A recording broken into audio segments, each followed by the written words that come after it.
ಮತ್ತೊಮ್ಮೆ ಭಾರತದ ಮುಂದೆ ಮಂಡಿಯೂರಿದೆ ಪಾಕಿಸ್ತಾನ. ನಿನ್ನೆ ದುಬೈ ಇಂಟರ್ನ್ಯಾಷನಲ್ ಕ್ರಿಕೆಟ್ ಸ್ಟೇಡಿಯಂನಲ್ಲಿ ಏಷ್ಯಾ ಕಪ್ ಕ್ರಿಕೆಟ್ ಟೂರ್ನಿಯ ಸೂಪರ್ 4 ಹಂತದ ಪಂದ್ಯ ನಡೆಯಿತು.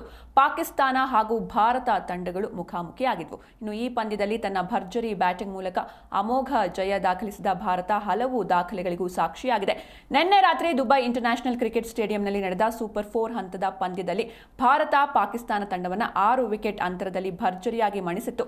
ಈ ಪಂದ್ಯದಲ್ಲಿ ಅಭಿಷೇಕ್ ಶರ್ಮಾ ಮತ್ತು ಶುಭ್ಮನ್ ಗಿಲ್ ಜೊತೆಯಾಟ ತಂಡದ ಗೆಲುವಿನಲ್ಲಿ ನಿರ್ಣಾಯಕ ಪಾತ್ರ ವಹಿಸಿತು. ಇನ್ನು ಈ ಪಂದ್ಯದಲ್ಲಿ ಭಾರತದ ಪರ ಭರ್ಜರಿಯಾಗಿ ಬ್ಯಾಟಿಂಗ್ ಮಾಡಿದ ಶುಭ್ಮನ್ ಗಿಲ್ 28 ಎಸೆತಗಳಲ್ಲಿ 8 ಬೌಂಡರಿ ಸಹಿತ 47 ರನ್ ಸಿಡಿಸಿ ಕೇವಲ 3 ರನ್ ಅಂತರದಲ್ಲಿ ಅರ್ಧ ಶತಕ ಮಿಸ್ ಮಾಡಿಕೊಂಡ್ರು.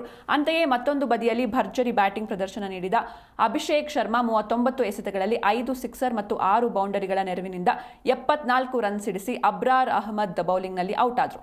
ಭಾರತದ ಪರ ಈ ಜೋಡಿ ಮೊದಲ ವಿಕೆಟ್ಗೆ 105 ರನ್ ಪೇರಿಸಿ ಭಾರತದ ಗೆಲುವು ಸುಲಭವಾಗಿಸಿದ್ರು.